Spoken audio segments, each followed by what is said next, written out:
Ladies and gentlemen, today we are looking at the 303 British, and in particular a few issues that you might have when you shoot these rifles. This is a beautiful rifle, such a nice tool to shoot with. It is a bit old though, made very long ago. This particular one is 100 years old. Yeah, it was made for wartime conditions. It shoots very nicely. It feeds great. So what a pleasure to shoot. Low recoil. But there's a few issues with this rifle, especially if you reload. But it's not impossible to overcome. One of the issues is that the chamber is made a little bit oversized. This rifle was made for trench situations in war time. So what would happen is that your cartridges could be dirty, full of mud, full of dirt, and then if the tolerances are too tight, these rounds would not chamber. The problem with that though is that when you shoot and you reload, you work the brass quite a lot. You'll also see the shape of this cartridge is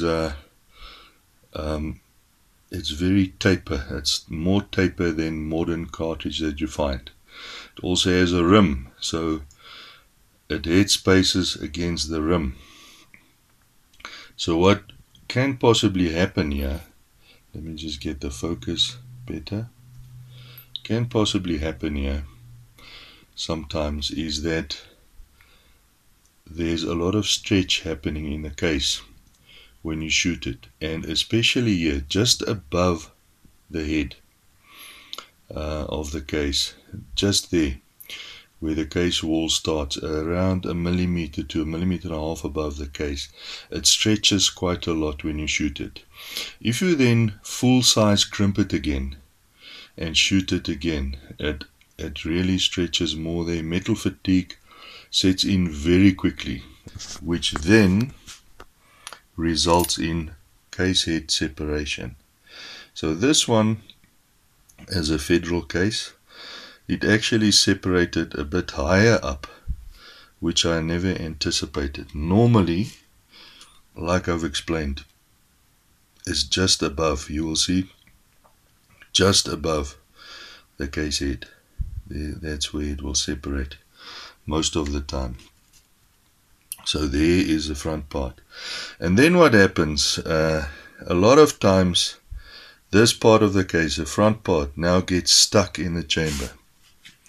So then your day at the range ends just there, if you are not prepared that this can happen.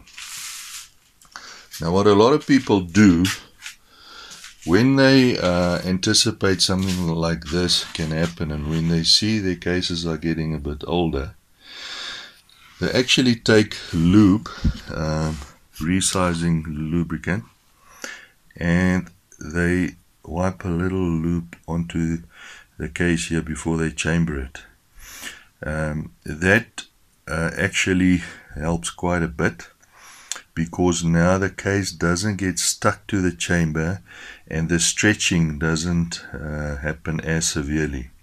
And also, if you have case head separation, then it's much more easier to get this part of the case out of the chamber.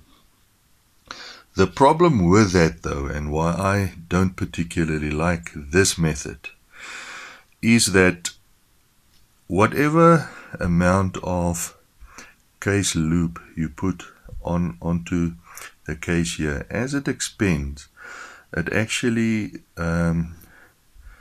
lubricates the chamber, and if you shoot quite a few rounds, there can be excess case lube. This can move forward as you work the cases in and out the chamber. It can actually get onto the projectile, onto the bullet itself. This is extremely dangerous. You do not want any lubricant or oil inside the barrel of your rifle and onto the bullet, because you know, that's where bubbles push into the barrel and you really damage your rifle badly. Never ever shoot a barrel that has oil or lubricant in it. It also really causes a lot of extra pressure in your chamber, and that can be extremely dangerous. No rifle was made to shoot with oil in the barrel, and you are really damaging your weapon when you do that. Even an old one like this, or maybe even especially an old one like this. So now, what do you do when you have a case stuck in the chamber? Let's have a look at a few methods that we can use to get this out, even at the range or in the hunting grounds. Some people use a brush, a cleaning brush, a bigger one than caliber, and push it into the case. Some oaks turn it a little bit, pull it out, jerk it out, case gets stuck on it, and it brings the case out of the chamber. That works sometimes.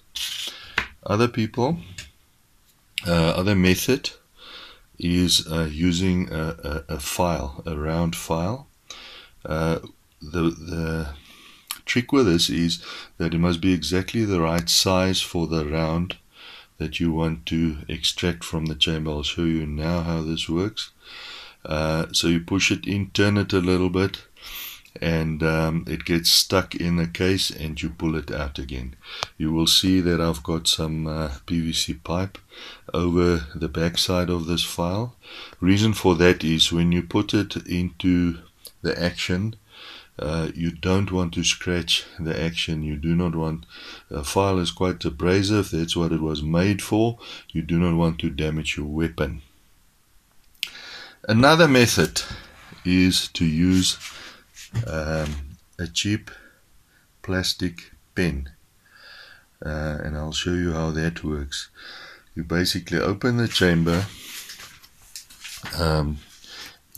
you put the pen inside. Let me just open this Lee Enfield. You put the pen inside,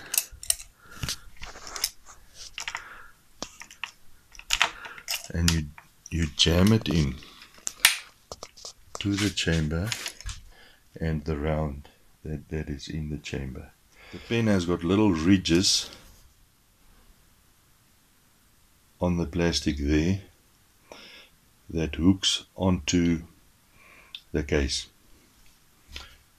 Let me see if we can see that better. And as you push it through, it is taper that hooks on. You jam it in quite hard, it gets stuck there, and then with a cleaning rod from the front of your rifle, you just tap it out. Here is a case where I've done that. You'll see the piece of the pen, so you're going to lose the pen, but that's a few rands really, and quick and easy, very friendly to your rifle because it's plastic. It's not going to damage anything, and it's out, and you can continue your day shooting. Let me just show you these methods.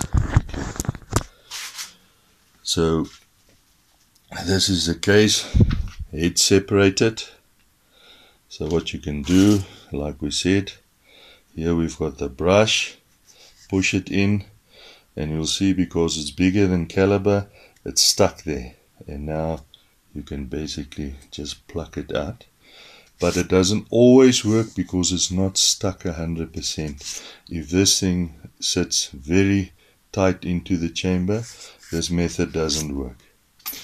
As far as the file method goes, you push it in, you turn it a little, and it's stuck there. It really sits there. So now you just pluck it out. As far as this method goes with a pen, you ram it through, you see it goes through almost like a plastic bullet there, and the little ridges there hooks onto the mouth of the case, and you bump it out from the front. this part of the pen breaks, that's fine. You just get rid of it. You bump it out from the front with your cleaning rod. There is one other way that some people use. You can make yourself a little wire hook like this, which you would push into the broken case, and it gets through, and it just hooks onto the case there, and you pull it through. This method does not work particularly well for me. The best way, however, is to prevent this from happening.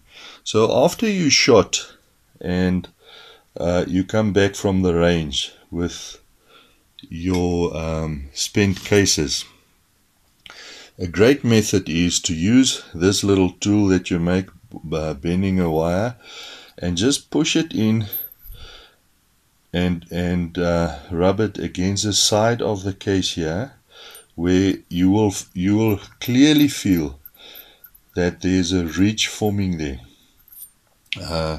where the case is about to separate. You will feel it with this tool.